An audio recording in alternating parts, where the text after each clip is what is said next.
I am excited to have all of you here. This is supposed to function as a listening session, so I want to hear your feedback, and I want you guys to feel like you can openly have a discussion and address us in a matter that you're comfortable with. I called for this emergency listening session because the last couple of weeks my office has been inundated with phone calls from business owners in the community who have been facing lots of challenges when it comes to certain contracts that they have with the networks in healthcare. And we wanted to extend a meeting and have an opportunity to hear from you openly so that we can not have conversations in silos, and we can come together, share our concerns, and possibly come to have conversations about what solutions we can foresee in the future.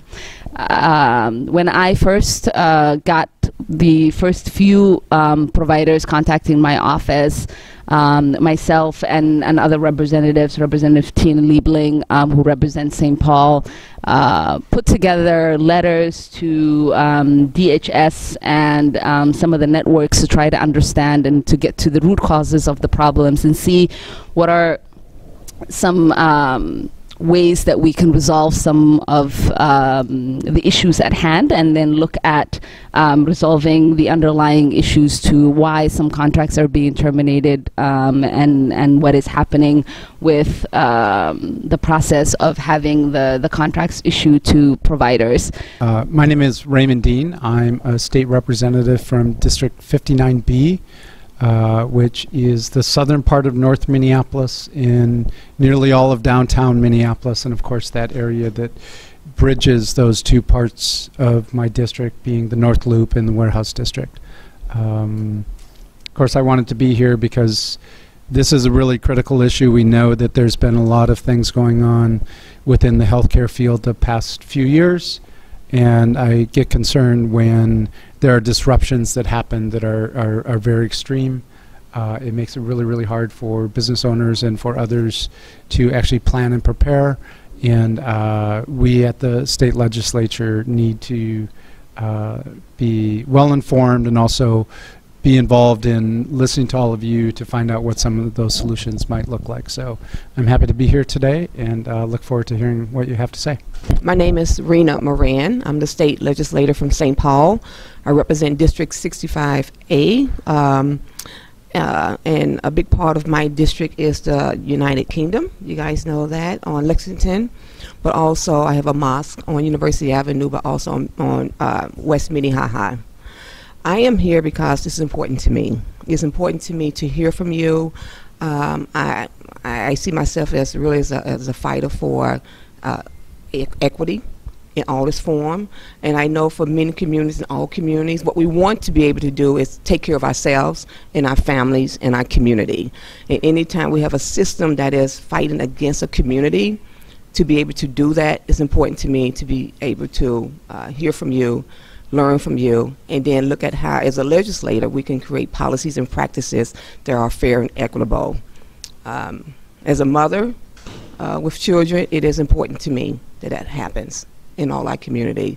So I am happy to be here. I also sit on a Health and Human Service Committee, which is what this UCARE and other networks will come through.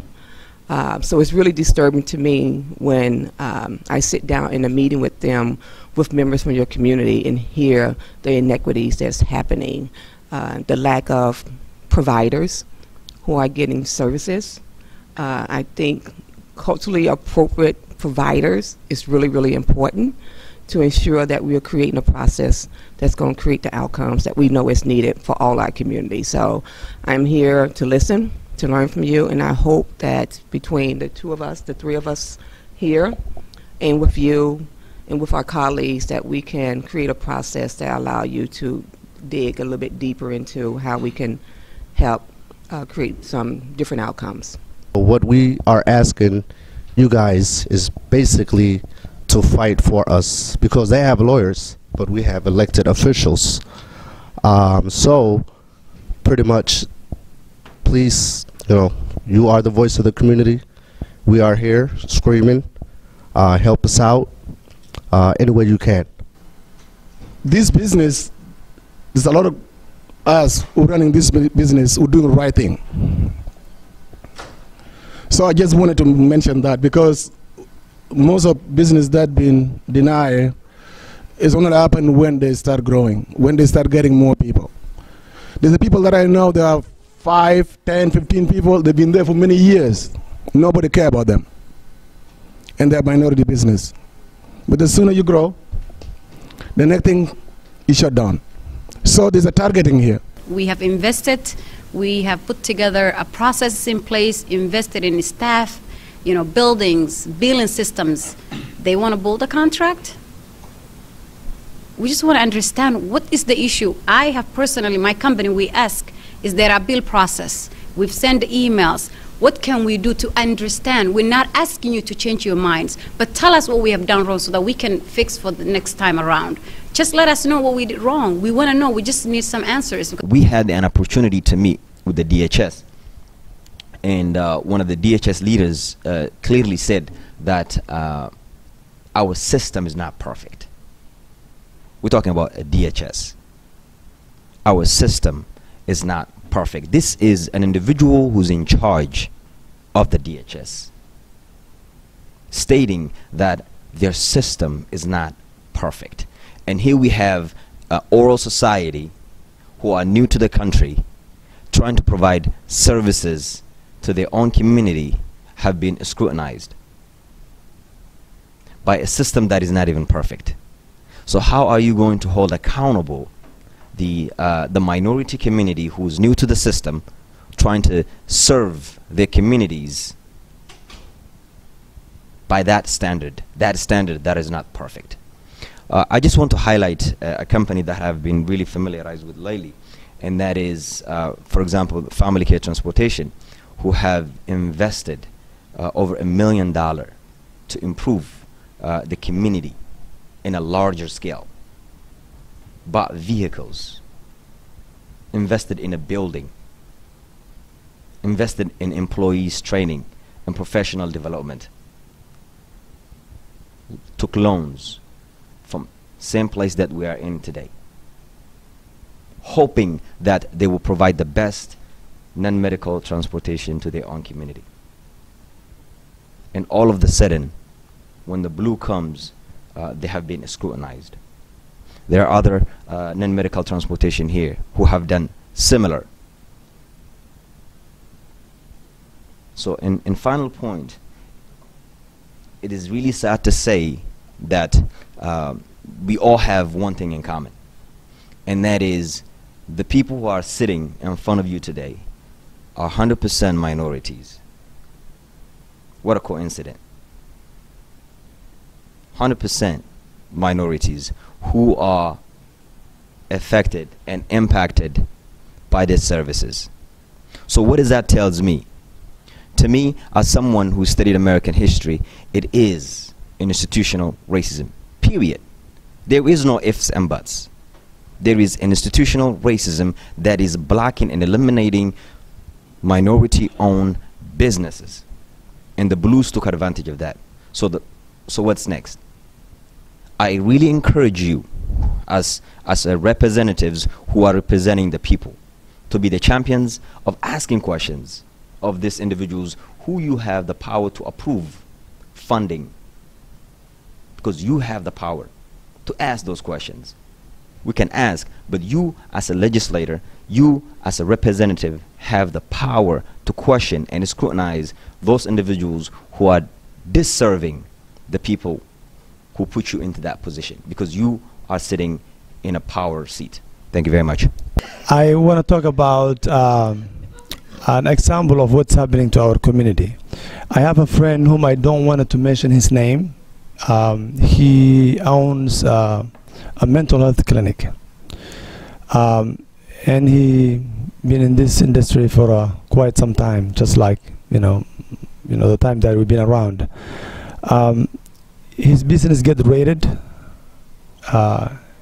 and his computers and intellectual properties were taken away by the government because of false allegations made by people that did not wanted his success. My friend did not run away.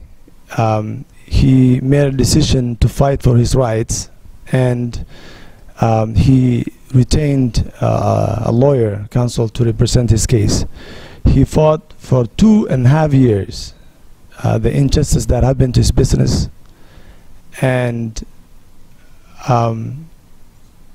after fighting 2.5 years through the legal system, his case was dismissed, and there was no issues, there was no fraudulent activities, there was nothing. And it's something that you guys can check with the AG's office, Attorney General's office. It's something that is evidence.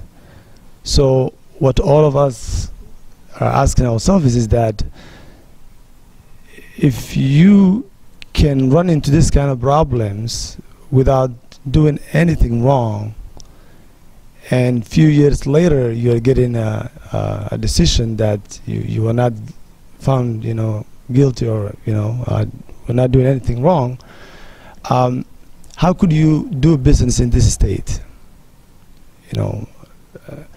The people that are now planning to do something to better their lives are hesitant. They're taking steps back because they're seeing us and the challenge that we're going through. Coming to DHS, the Department of Health and Human Services have not much oversight on the health plans. And the health plans are the ones that are ripping off our community, the ones that are causing majority of these problems. And we're taking Blue Cross Blue Shield as an example. Like Hashim said, what they did was bait and switch. They basically took advantage of our community. They used our business community as a platform of gaining recipients. And then when they get what they needed, they throw us under the bus, which is really unfortunate.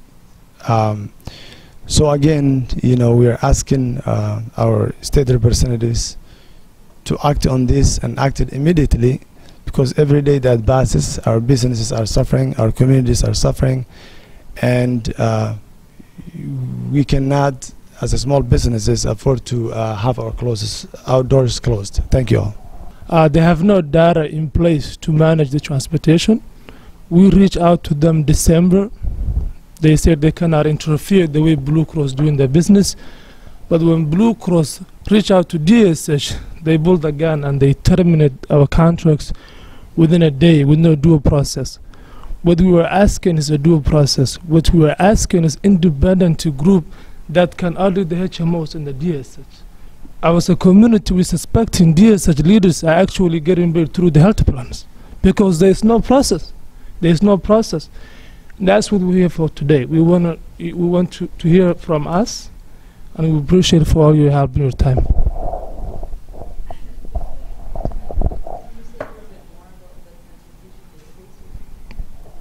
Yeah, you know how PCAs work with the DSH. I have a company, I work with the health plans, as well as family care and comfort right. Health plans manage the transportation business. I don't build DSH for service, but health plans are vendor like us. So if we are all making money from the same member. It goes to the top, health plans, provider, and a driver. Everybody gets paid. But if the provider health plan says, okay, this company is doing fraud, DSH will jump the gun without looking the case, without investigating the HMOs. They investigate themselves. Like, I can't investigate myself. Somebody else will come to my office. But if you say Blue Cross, they steal $1 billion, they will call Blue Cross and say, hey, this is what we're hearing. Can you dig your files and see what's going on? Every state have a fee for service. What we are asking is independent investigation that can do investigation on health plans, DSH, and company like us. Because when business closes, people look for jobs. We laid off 200 people. We're not looking for jobs. We're looking for justice, and we're going to fight until the end.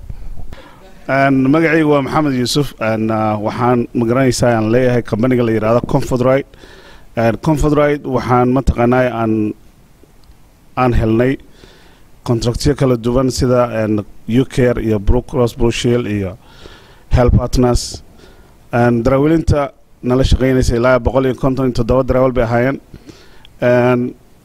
waxaa annaga naga xiray kambaniga waxa weeyaan DHS oo warqad bay ka heleen Blue Cross Blue Shield wax ay naga weydiiyeen ma jirto waxay magaranaysaa ay dhahaan kambanigiina waan xirnay sababtoo tahay waxaa naloo sheegay in ay Blue Cross Blue Shield idinku aragtay fraudkana waxa sameeyay waa Blue Cross Blue Shield sababtoo tahay haddii aan fraud sameynay DHS maxay noogu imaan weysay ay u fiirin weysay warqadooda kale maxay u dhageysatay anaga taanada u dhageysan weyne marka waxaan codsanaynaa officialskan ka codsanaynaa halkan noogu yimaado maanta oo ay tahay maalin holiday ah oo ay waqtigooda noo hureen waxaan ka codsanaynaa in la weydiiyo DHS-ta maadaama aan haysanay MPI number ayaga aan ka qaadanay haddana contracti aan ka qaadanay provideradan kale maxaa keenay in anaga ay waxna weydiin weyso sababtu maxay tahay su-aashaas baan qabaa aniga in magaranaysaa la weydiiyo DHS-ta